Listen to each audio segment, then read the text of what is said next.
ठीक है, चलिए देखते हैं। इसके बिफोर हम लोग ने क्या देखा था? Stored energy in a inductor. क्या देखा था? Stored energy in a inductor देखा था। उसके बाद हमने आपको सेल्फ इंडक्टेंस के बारे में बताया। सेल्फ इंडक्टेंस के हमने बताया 4 फार्मूले होते हैं। कितने फार्मूले होते हैं? 4। पहला फार्मूला हमने बताया कि L is equal to N phi upon क्या होता है? आई होता है। दूसरा फार्मूला बताया सेल्फ इंडक्टेंस का, म्यू नॉट, बोलिएगा, N square pi R upon 2। ये प्लेन कॉइल के लिए सेल्फ इंडक्टेंस का फार्मूला था। तीसरा फार्मूला आपको बताया गया था सेल्फ इंडक्टेंस का लॉन्ग सोलेनॉइड के लिए, mu not an square A upon L. ये क्या है? एरिया ऑफ द सोलेनॉइड है, area of the solenoid.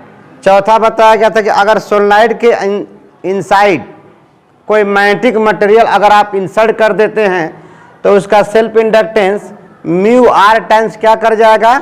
Increase कर जाएगा। यानी L is equal to mu naught into mu R N square A upon क्या हो जाएगा? एल हो जाएगा।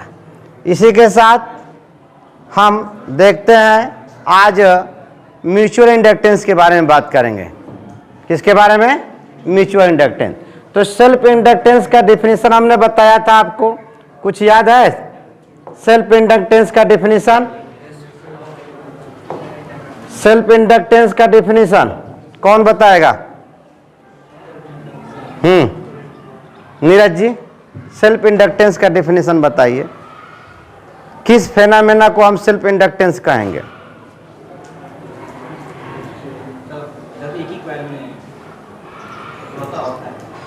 एक ही कॉइल में स्वतः होता है तो हाँ हाँ बोलिए। एक सेकंड हाँ बोलिए। Current changes in a loop, then the magnetic flux changes, then the EMF produces. This phenomenon is called self-induced. हाँ, वेरी गुड, सिट डाउन। यानी सेल्फ किसी कॉइल में अगर वेरिएबल करंट आप देते हैं, चेंजेबल करंट देते हैं, तो उसमें सीधी सी बात है चेंजेबल मैग्नेटिक फ्लक्स प्रोड्यूस होगा। और उस चेंजेबल मैग्नेटिक फ्लक्स प्रोड्यूस होने से उस कॉइल के अंदर क्या प्रोड्यूस होगा? इंड्यूस EMF या induce current. This phenomena are known as self inductance, coefficient of self induction और सेल्फ इंडक्टेंस। सेम उसी तरह से यहाँ पर डिफिनेशन थोड़ा सा डिफरेंस है।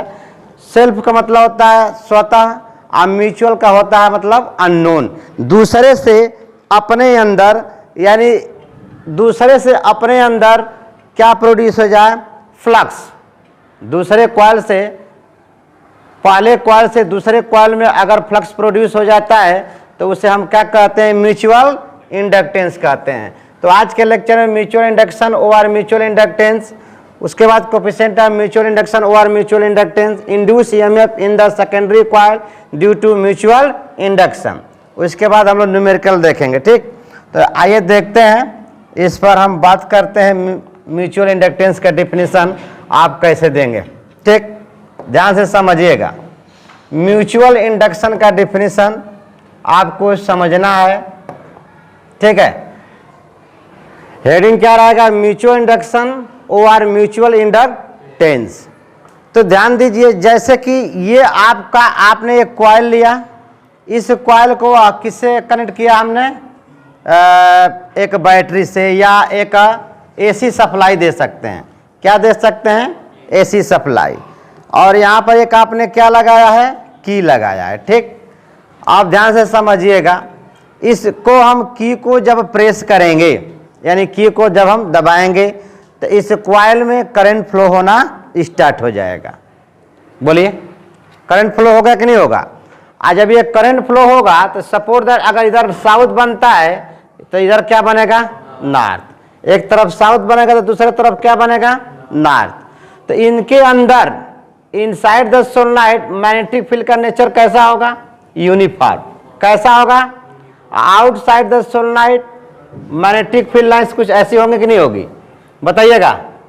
मैग्नेटिक फील्ड लाइंस कुछ ऐसी होंगी, यानी प्राइमरी से सेकेंडरी का कोई कनेक्शन नहीं है। कोई कनेक्शन दिखाई दे रहा है? प्राइमरी कॉइल से सेकेंडरी कॉइल का कोई कनेक्शन नहीं है, लेकिन इसके क्या है, प्राइमरी कॉइल के ये नियर बाय द कॉइल है। प्राइमरी कॉइल जो है आपका सेकेंडरी कॉइल के नियर है। क्या है? नियर है या नेबरिंग, यानी पास पड़ोस। जितने भी पास पड़ोस में कॉइल होंगे प्राइमरी कॉइल के अगल बगल, जो भी, अगर प्राइमरी कॉइल का मैग्नेटिक फ्लक्स किसी दूसरे कॉइल के अंदर क्या कर जाए, लिंक कर जाए, तो मैग्नेटिक फील्ड के लिंक करने से मैग्नेटिक फ्लक्स प्रोड्यूस होता है। क्या प्रोड्यूस होता है? Magnetic flux. तो यहाँ के मैग्नेटिक फील्ड लाइन के लिंक करने से सेकेंडरी कॉइल में आपका क्या प्रोड्यूस हुआ? Magnetic flux. तो ये चेंजेबल मैग्नेटिक फ्लक्स के कारण इसमें क्या प्रोड्यूस हुआ? Induce current. इंड्यूस करंट और इंड्यूस ईएमएफ। फर्क क्या है कि करंट यूं जाएगा तो इंड्यूस ईएमएफ यूं जाएगा।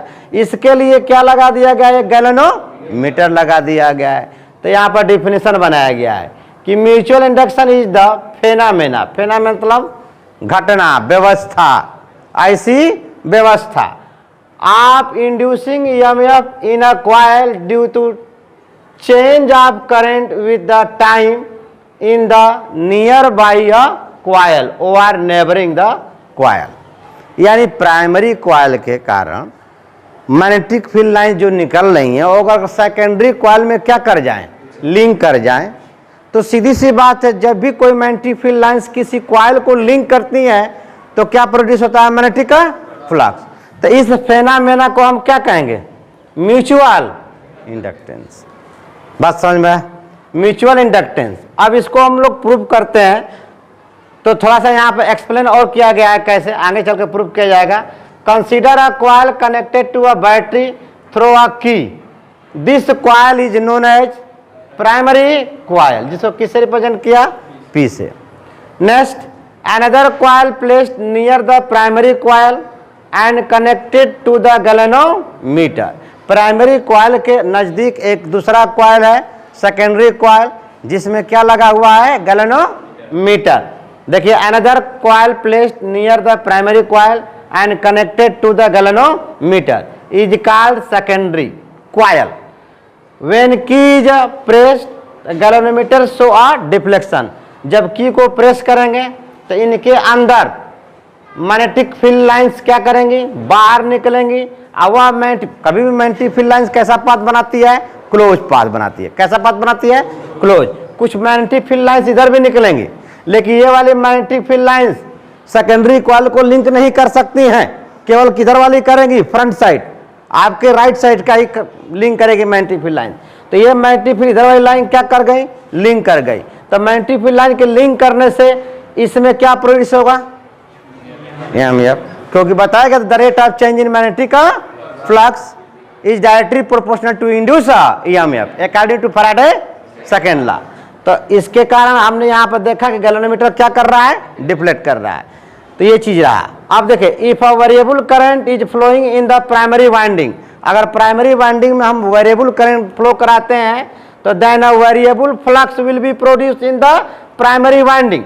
Then this variable magnetic flux are linked with the secondary winding. किसमें लिंक करेगी? सेकेंडरी वाइंडिंग में। Then induce EMF and induce current is also produce in the secondary winding. Secondary winding या secondary coil, कोई दिक्कत नहीं है, दोनों लिख सकते हैं। This phenomena is known as mutual induction. थोड़ा सा ये स्टैंडर्ड हुआ डिफिनीशन। बात समझ में आया? एग्जाम्पल अगर बात करें कि मतलब म्यूचुअल इंडक्शन का एग्जाम्पल देखा जाए तो ट्रांसफार्मर किस पे वर्क करता है? तो म्यूचुअल इंडक्शन पे वर्क करता है। क्योंकि प्राइमरी वाइंडिंग ट्रांसफार्मर जो है, आगे चलकर अल्टरनेटिव करंट जब पढ़ाया जाएगा तो वहां पे आएगा, आपको ट्रांसफार्मर पढ़ना है। ट्रांसफार्मर दो तरह के होते हैं, एक स्टेप अप एक स्टेप डाउन होता है, ठीक है। तो यहाँ से आप देख सकते हैं इसका एग्जाम्पल म्यूचुअल इंडक्शन का, कि फॉर एग्जाम्पल क्या है? Transformer work on the principle of mutual induction. Transformer किस बेस पर वर्क करता है? तो क्या बताएंगे? म्यूचुअल इंडक्शन पर, ठीक है। चलिए तो हम लोग का कंक्लूजन क्या निकला है, किस तरह से डिफिनेशन इसको याद करेंगे, लर्न करेंगे कि when a variable current flowing in a primary coil या primary winding then changeable magnetic flux are produce, this changeable magnetic flux are link in a secondary coil, this phenomena are known as induce are known as mutual induction और mutual inductance. क्यों Vinayak, concept समझ में आया? देखिएगा यहाँ पर हमने आपको इसके अभी पहले बताया कि अनदर कॉइल, देखिए क्या, consider a coil connected to a battery, एक कॉइल बैटरी से कनेक्ट है, या यहाँ बैटरी की जगह पर हम क्या दे दें, एसी सप्लाई, क्या दे दें, एसी सप्लाई। तो एसी सप्लाई दे देंगे तो हमें क्या मिलेगी, वेरिएबल करंट मिलेगी, half cycle positive next half cycle negative, फिर next half cycle positive next half cycle negative. तो अगर एसी सप्लाई जोड़ दें बैटरी के जगह पर तो वेरिएबल करंट अपने आप मिल जाएगी प्राइमरी वाइंडिंग में, और वेरिएबल करंट होने के कारण वेरिएबल मैग्नेटिक का फ्लक्स हो जाएगा। वह variable magnetic flux near by the coil के क्या करेगा, लिंक कर गया, तो इसका मतलब गैल्वेनोमीटर क्या कर जाएगा, डिफ्लेक्ट कर जाएगा। इस फेनामेना को हम कहते हैं म्यूचुअल इंडक्टेंस और coefficient of mutual induction. It's okay. चलिए नेक्स्ट देखते हैं। अब अगला पॉइंट क्या है समझिएगा, कोफिशिएंट ऑफ म्यूचुअल इंडक्शन और mutual inductance. Coefficient of mutual induction और म्यूचुअल इंडक्टेंस किससे रिप्रेजेंट करते हैं, कैपिटल एम से, ठीक है। अब हमने माना क्या कि mutual inductance of the two coils और circuit can be defined as the magnetic flux linked with the secondary coil due to the flow of unit current in the primary coil, unit current, ठीक। Let total होगा, यहाँ पर क्या होगा, total, let total current in total turn in the secondary coil या secondary winding क्या मानेंगे, N2। Primary winding को क्या माने थे, N1। प्राइमरी वाइंडिंग के करंट को IP मानेंगे, सेकेंडरी वाइंडिंग के करंट को IS मानेंगे। IP मतलब प्राइमरी करंट, IS मतलब सेकेंडरी करंट। तो यह हो गया सेकेंडरी कॉइल का नंबर ऑफ टर्न। कॉन्सेप्ट समझ में आया? तो magnetic flux produce per turn यानी small n1, small n1 per turn. देखिए magnetic flux produce per turn यानी n1 is equal to magnetic flux produce per turn. क्या कहेंगे, मैग्नेटिक फ्लक्स पर टर्न, एक टर्न की बात किया जा रहा है, किसका बात किया जा रहा है, पर टर्न मतलब एक टर्न, क्या हो जाएगा, पाई। तो यह किस में मिलेगा, सेकेंडरी में। प्राइमरी में करंट दे रहे हैं, सेकेंडरी में चेंजेबल मैग्नेटिक का फ्लक्स लिंक करने के कारण क्या प्रोड्यूस हो रहा है, मैग्नेटिक फील्ड लिंक करने से कारण चेंजेबल मैग्नेटिक फ्लक्स प्रोड्यूस हुआ। तो then total magnetic flux produce in the secondary coil N2 into phi2। Now ध्यान दीजिए, प्राइमरी कॉइल में हमने करंट दिया और सेकेंडरी कॉइल में चेंजेबल मैग्नेटिक फ्लक्स पाया, यानी magnetic flux produced in the secondary coil is directly proportional current flow in the primary coil। यानी हम क्या कह सकते हैं, N2 phi2 is directly proportional to I1। Concept समझ में आया? डायरेक्टली प्रोपोर्शनल हटाएंगे, डायरेक्टली प्रोपोर्शनल हटा, ये N है, डायरेक्टली प्रोपोर्शनल हटाएंगे, रखेंगे क्या, capital M into I1 where capital M are known as coefficient of mutual induction और म्यूचुअल इंडक्टेंस। कंसेप्ट समझ में आया? तो यहाँ पर हम क्या कह सकते हैं, M is equal to N2, ये phi2 है, ये क्या है, phi2, N2 phi2 अपन क्या है, I1, N2 phi2 अपन क्या है, I1। अब where M is a proportionality constant, where M is a proportionality constant are known as coefficient of mutual induction और म्यूचुअल इंडक्टेंस। तो where M is a proportionality constant called coefficient of mutual induction और mutual inductance. बात समझ में आया? मतलब समझिए, दूसरे के कारण अपने अंदर, यानी किसी दूसरे के कारण आप इंड्यूस हो रहे हैं, उसको हम क्या कहते हैं? Mutual induction. और स्वतः आप इंड्यूस हो रहे हैं, उसे क्या कहेंगे? Self induction. कंसेप्ट समझ में आया? अब यहां से ये मिल गया हमको, ठीक, क्या मिल गया? एम, यानी coefficient of mutual induction over mutual inductance. तो एम इज इक्वल टू क्या मिला? N2 अपान I1। अगर मान लीजिए एक टर्न पर टर्न की बात किया जाए तो क्या कहेंगे? 2 अपान I1। ये तो N2 का मतलब क्या है? टोटल मैग्नेटिक फ्लक्स है इन अ सेकेंडरी वाइंडिंग या सेकेंडरी कॉइल। क्या है? देखिए, total magnetic flux produce in the secondary coil N2 एक कॉइल की बात किया जाएगा तो क्या आ जाएगा? केवल Φ2 हो जाएगा। कंसेप्ट समझ में आया? अच्छा, इसी तरह से आपका उसमें आया था सेल्फ इंडक्टेंस में, L is equal to N अपन क्या आया था? I आया था। बात समझ में आ रहा? ये सेल्फ इंडक्टेंस है। और यहाँ पर क्या है? Mutual inductance. प्राइमरी में करंट दे रहे हैं आप, और सेकेंडरी में चेंजेबल मैग्नेटिक फ्लक्स पा रहे हैं। और वह changeable magnetic flux according to Faraday second law क्या प्रोड्यूस करेगा? Induce EMF. क्या प्रोड्यूस करेगा? Induce EMF. क्योंकि फैराडे का सेकंड लॉ यही कहता है कि the magnitude of induce EMF is directly proportional to the rate of change in magnetic flux, है कि नहीं? यानी mod of E is equal to, बोलिएगा, माइनस नहीं लगेगा, मॉड लगाएंगे तो डेल्टा फाई अपन डेल्टा टी, या डी फाई अपन क्या लिखेंगे? D T. कंसेप्ट समझ में आया? आईसी को induce EMF in a term of solenoid क्या आया था? L is equal to induce EMF is equal to minus L into क्या आया था? डी आई अपन क्या आया था? डी टी आया था कि नहीं? तो एल इज इक्वल टू हम क्या लिख रहे थे? इंड्यूस ईएमएफ अपन डी आई अपन क्या लिख रहे थे? डी टी लिख रहे थे। कंसेप्ट को समझिए, सेम एक जैसा है। बात समझ में आया? जैसे उसमें हम लोग निकाले थे वैसे यहाँ पर भी निकालना है। किस में? सेल्फ इंडक्टेंस की बात की जाए। उसी तरह से म्यूचुअल इंडक्टेंस। फर्क इतना ही है कि हम प्राइमरी में करंट दे रहे हैं, सेकेंडरी में चेंजेबल मैग्नेटिक फ्लक्स पा रहे हैं, और वह चेंजेबल मैग्नेटिक फ्लक्स क्या प्रोड्यूस करेगा? इंड्यूस ईएमएफ या इंड्यूस करंट। कंसेप्ट समझ में आया? बोलिएगा। तो यहाँ से अगर हमको मान लीजिए फार्मूला मिला तो यूनिट भी मिल सकता है वेबर पर एम्पियर। वेबर पर एम्पियर, इसी को हम लोग क्या कहेंगे? हेनरी कहेंगे। क्या कहेंगे? हेनरी। OR इसी को हम लोग कह सकते हैं वोल्ट पर एम्पियर पर सेकेंड। ध्यान दीजिए, सेल्फ इंडक्टेंस और म्यूचुअल इंडक्टेंस दोनों की SI यूनिट होती क्या है? हेनरी, जिसको कैपिटल H से रिप्रेजेंट करते हैं। कंसेप्ट समझ में आया? किसी को कुछ पूछना है? बोलिएगा। सूर्यांश, ठीक है? चलिए नेक्स्ट देखते हैं। आ गया क्या आपका? यूनिट्स। क्या आ गया? यूनिट। तो यूनिट तो हमने बताया आपको अभी। क्या बताया? वेबर पर एम्पियर। क्या बताया? वेबर पर ampere OR Henry. OR Henry, ठीक है?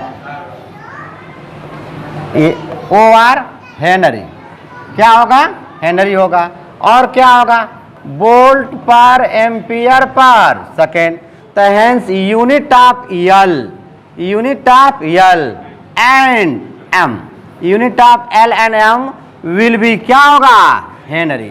चाहे सेल्फ इंडक्टेंस हो या म्यूचुअल इंडक्टेंस हो, दोनों की यूनिट क्या होगी? हेनरी। क्या होगी? Henry. But henry is a large unit of mutual inductance और सेल्फ इंडक्टेंस। तो hence smaller unit of self inductance and mutual inductance milli henry. क्या लिख सकते हैं? Micro henry. क्या लिख सकते हैं? पिको हेनरी, नैनो हेनरी, है ना? तो मिली हेनरी, मिली 10 पावर -6, 10 पावर -12, 10 का पावर -9 हेनरी। ये smaller unit of self inductance और म्यूचुअल इंडक्टेंस। सनी जी, जमवाई आ रही है क्या?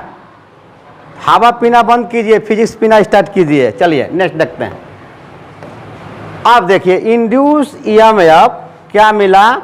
इंड्यूस ईएमएफ इन द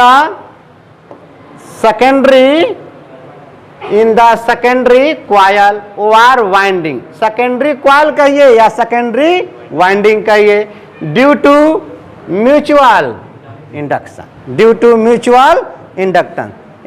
यानी इंड्यूस ईएमएफ को देखना है। किसको देखना है? Induce EMF. तो इंड्यूस ईएमएफ का फार्मूला बताइएगा क्या होता है इंड्यूस ईएमएफ का फॉर्मूला, बताइए क्या होता है? हाँ, तो देखिएगा इंड्यूस ईएमएफ ई किस में देखना है? सेकेंडरी वाइंडिंग में, is equal to minus N delta phi upon delta T. Concept समझ में आया? ये according to Faraday second law. तो यहाँ पर डेल्टा फाई टू लिखेंगे, क्या लिखेंगे? डेल्टा फाई टू, या फाई भी लिख सकते हैं, ठीक है, जनरल के लिए। लेकिन ध्यान दीजिए यहाँ पर माइन एन को डेल्टा को बाहर कर लीजिए, डेल्टा को बाहर कर लीजिए। आया सेकेंडरी कॉइल में प्रोड्यूस होता है एन टू फाई टू अपन क्या मिला? Delta T. कंसेप्ट समझ में आया? या इंड्यूस ईएमएफ हुआ।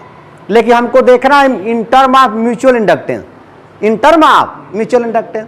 तो देखिएगा but N two phi two is directly proportional, बोलो बेटा, I1। अब डायरेक्टली प्रोपोर्शनल हटा रहे थे तो क्या रहा था? M into I1, M into, यानी एन टू फाई टू के जगह पर हम क्या रख सकते हैं? M into I1।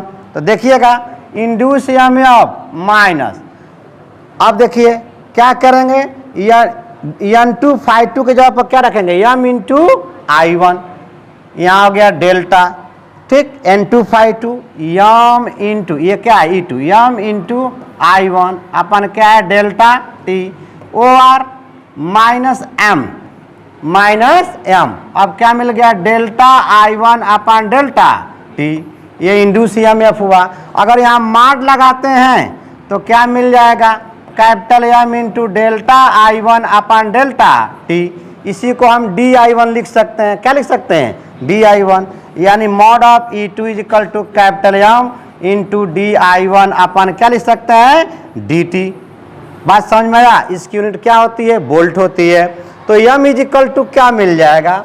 M is equal to magnitude of induce EMF in a secondary coil per unit current per unit second, per unit current per unit second. बात समझ में आया? बोलिएगा। इस फार्मूले को हम कहेंगे induce EMF in a secondary coil. क्या कहेंगे? Induce EMF in a secondary coil due to mutual inductance, due to mutual inductance. इसको क्या कहेंगे? Mutual inductance due to secondary coil, mutual inductance due to secondary coil. Concept समझ में आया? बोलिएगा। Same ऐसे ही हम लोग सेल्फ इंडक्टेंस में किए थे।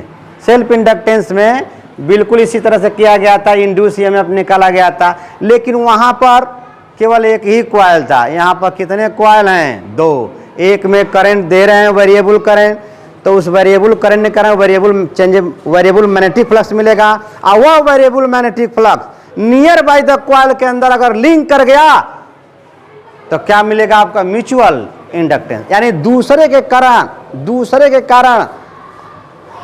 कारण क्या हुआ? पहला, या पहले कारण दूसरा, या दूसरे कारण पहला। यानी दूसरे कारण अगर कोई म्यूचुअल होता है, यानी किसी में इंड्यूस करंट पैदा होता है, तो उसी को हम कहते हैं म्यूचुअल इंडक्टेंस। बात समझ में आया? बात समझ में आया? चलिए नोट कर लीजिए।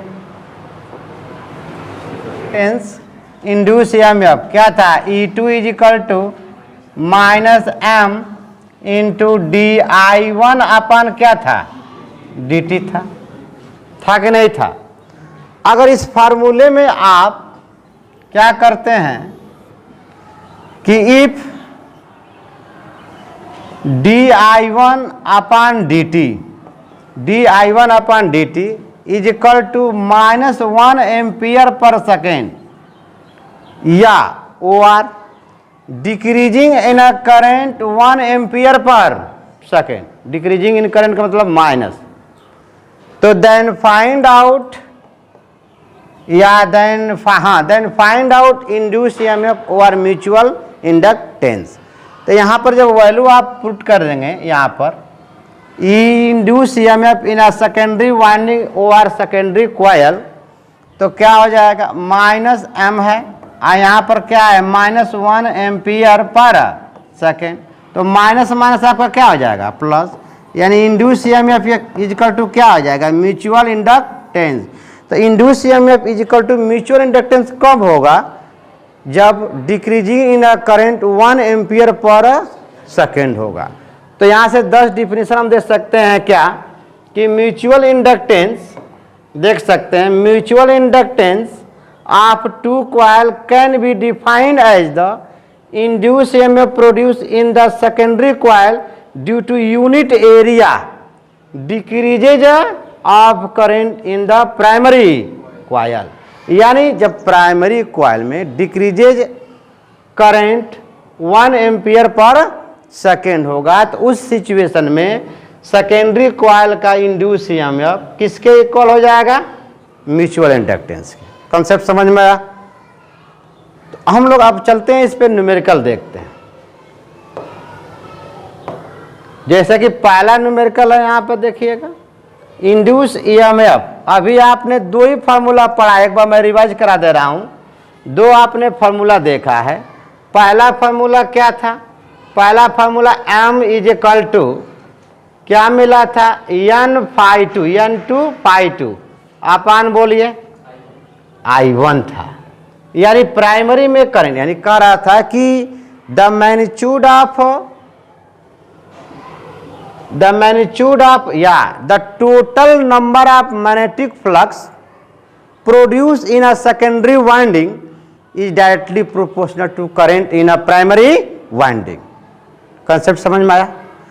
तो डायरेक्टली प्रोपोर्शनल हटाते थे, रखते थे क्या, m, यानी n2 phi2 is equal to m into I1, where m is a proportionality constant are known as mutual coefficient of mutual induction और म्यूचुअल इंडक्टेंस। तो therefore m is equal to this. यानी formula एक हमने ये पढ़ा है। दूसरा formula हम लोग क्या पढ़ा, सेकेंडरी वाइंडिंग में इंड्यूस ईएमएफ क्या मिल रहा है, minus m into di1 upon क्या था, dt, या इंड्यूस ईएमएफ माइनस m, ठीक, delta I1 upon delta t। कह सकते हैं कि नहीं कह सकते हैं, बताइए नीरज जी। तो अब हम लोग देखते हैं न्यूमेरिकल इस पे, ठीक। जैसा कि आप देख सकते हैं न्यूमेरिकल क्या कह रहा है, एंड ईएमएफ कितना 0.5 volt is develop in the secondary coil.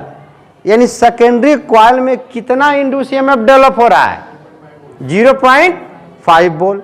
तो ये किसकी वैल्यू हो जाएगी, बताइएगा। माड अगर ले लें, क्या माड ले लेते हैं सेकेंडरी वाइंडिंग में 0.5 वोल्ट। आगे बढ़ा जाए, when a current in a primary coil changes from 10 ampere to 7 ampere in 300 milli second.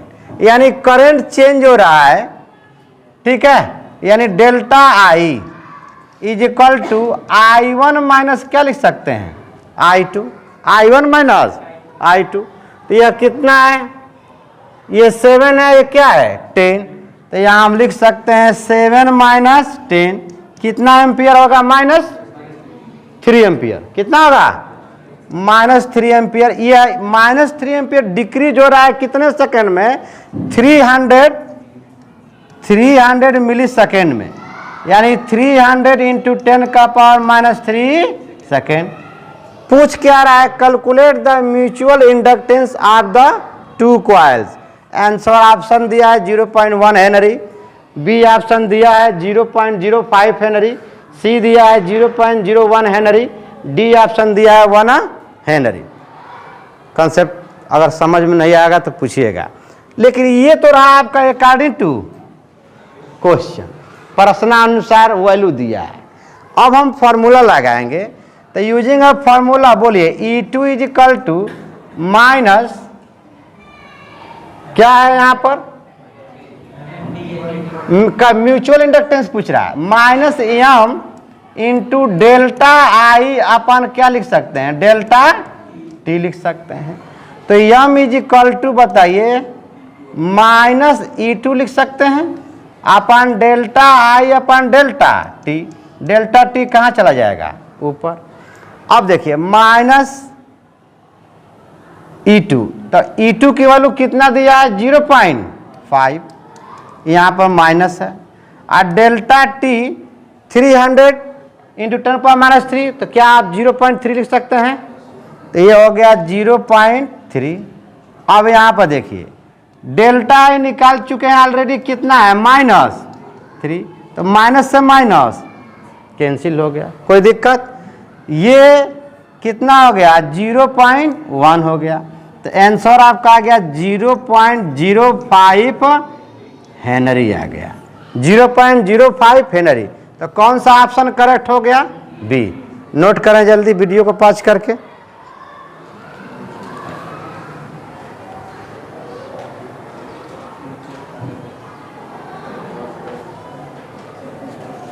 ठीक, नेक्स्ट क्वेश्चन देखिए, नोट हो गया।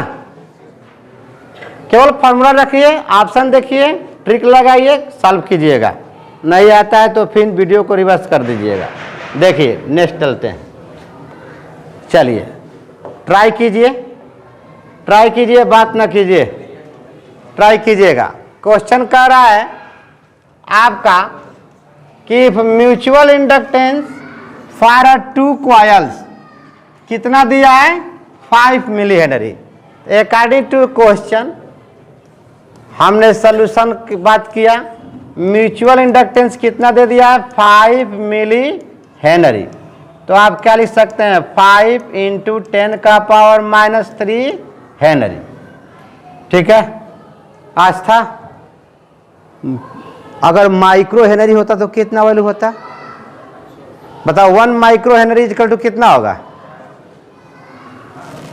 1 micro henry -6 henry, 1 micro henry equal to 10⁻6 henry. अच्छा गुड, ये रहा म्यूचुअल इंडक्टेंस। अब कह रहा है and current in a primary coil is changes from 3 ampere to 2 ampere. Sit down, 3 ampere to, बोलो। तो यहाँ पर हम डेल्टा आई ले लेते हैं, ये हो गया फाइनल, ये क्या हो गया इनिशियल, यानी I2 माइनस क्या ले लेंगे I1। I2 कितना है आपका 2 एम्पियर, I1 कितना है आपका 3 एम्पियर, कितना आएगा -1 एम्पियर। तो ये डिक्रीज हो रहा है करंट कितने सेकंड में 0.01 सेकंड में। तो then find out induce EMF in a secondary coil. क्या पूछ रहा है, तो induce EMF in a secondary coil क्या आप E2 से रिप्रेजेंट करेंगे कि नहीं करेंगे, बताइए नवीन जी। अच्छा, यह फॉर्मूला आपको बताया गया है, induce EMF in a secondary winding is equal to -M into DI1 या डेल्टा I1 या delta I upon delta T, delta I upon delta T। Concept समझ में आया। आपसे यही पूछ रहा है, कुछ वैल्यू चेंज नहीं करना है, ऐसे पुट कर देना है। एम की वैल्यू कितना है 5 इंटू 10⁻³ है, कोई दिक्कत। डेल्टा आई ऑलरेडी निकाल चुके हैं, कितना है -1 है, -1 है अपन डेल्टा टी 0.01 है। ठीक, आप देखिएगा इसको आप लिख सकते हैं 1 इंटू 10⁻²। तो 10⁻² ऊपर जाएगा तो प्लस हो जाएगा, कितना हो जाएगा प्लस 10⁻² हो जाएगा, नूर आलम। तो अब देखिए ये माइनस क्या हो जाएगा प्लस, तो 5 1 जा 5, 10⁻³ और इसको आप लिख सकते हैं 1 इंटू 10⁻²। अब ये ऊपर चला जाएगा तो क्या हो जाएगा प्लस, यानी 5 इंटू 10⁻³ प्लस 2, यानी कितना मिला बताइए 50 0. ठीक, एक सेकेंड यहाँ बचेगा 5 इंटू 10⁻⁻1, ये हो जाएगा 0.5 वोल्ट, 0.5 वोल्ट। ये रहा आपका सेकेंड क्वेश्चन का सलूशन। आएगा सेकेंडरी वाइंडिंग में कितना इंड्यूस ईएमएफ 0.5 वोल्ट आएगा। ठीक है गुंजन स्टैंड अप। हमको इंड्यूस ईएमएफ का बताइए फार्मूला सेल्फ इंडक्टेंस के टर्म में बताइएगा तो देखे पढ़ाई हो रहा है कि नहीं। हाँ, इंड्यूस ईएमएफ का फार्मूला बताइए सेल्फ इंडक्टेंस के लिए। बिल्कुल पढ़ाई नहीं हो रहा है। अर्चना आप बताइए। Minus L, very good. हाँ, डेल्टा आई अपन डेल्टा टी, तो एल इज इक्वल टू क्या हो जाएगा माइनस ई अपन डेल्टा आई अपन डेल्टा टी। तभी तो बताया गया था कि एल की यूनिट क्या होगी, वोल्ट पर एम्पियर पर सेकेंड यूनिट बताया गया था, या वेबर पर एम्पियर, या हेनरी। तो देखिए फार्मूला में क्या है, कोई चेंजिंग नहीं है। देखो ये क्या है, सेल्फ इंडक्टेंस के कारण इंड्यूस ईएमएफ है, या पहले के कारण दूसरे में पैदा हो रहा है क्या, इंड्यूस ईएमएफ। पहले के कारण दूसरे कॉइल में क्या प्रोड्यूस हो रहा है, इंड्यूस ईएमएफ। तो पहले के कारण दूसरे में, यानी अपने घर के बगल के कोई बच्चा क्या हुआ, अच्छे नंबर से पास हो गया या कोई कंपटीशन निकाल दिया, तो उसको देखकर आप पढ़ने लग रहे हैं, तो समझिए कि दूसरे को देखकर आप इंड्यूस हो रहे हैं, उसे हम क्या कहेंगे, म्यूचुअल इंडक्शन। क्या कहेंगे, म्यूचुअल इंडक्शन। बात समझ में आया, सिट डाउन। तो देखिए यहाँ पर फॉर्मूला देखिए, E2 यहाँ पर E है, यहाँ पर माइनस एम है, यहाँ पर माइनस एल है, यहाँ पर डेल्टा आई अपन डेल्टा टी, यहाँ पर भी डेल्टा आई अपन डेल्टा टी। कोई चेंजिंग नहीं है, बस E के जगह पर E2 कर दीजिए, IL के जगह पर क्या कर दीजिए, कैपिटल M कर दीजिए, किसी प्रकार कोई दिक्कत नहीं है। आज जो यूनिट हमने बताया था कि L का होगा, वही यूनिट किसका होगा, M का होगा। बात समझ में आया, बोलिएगा।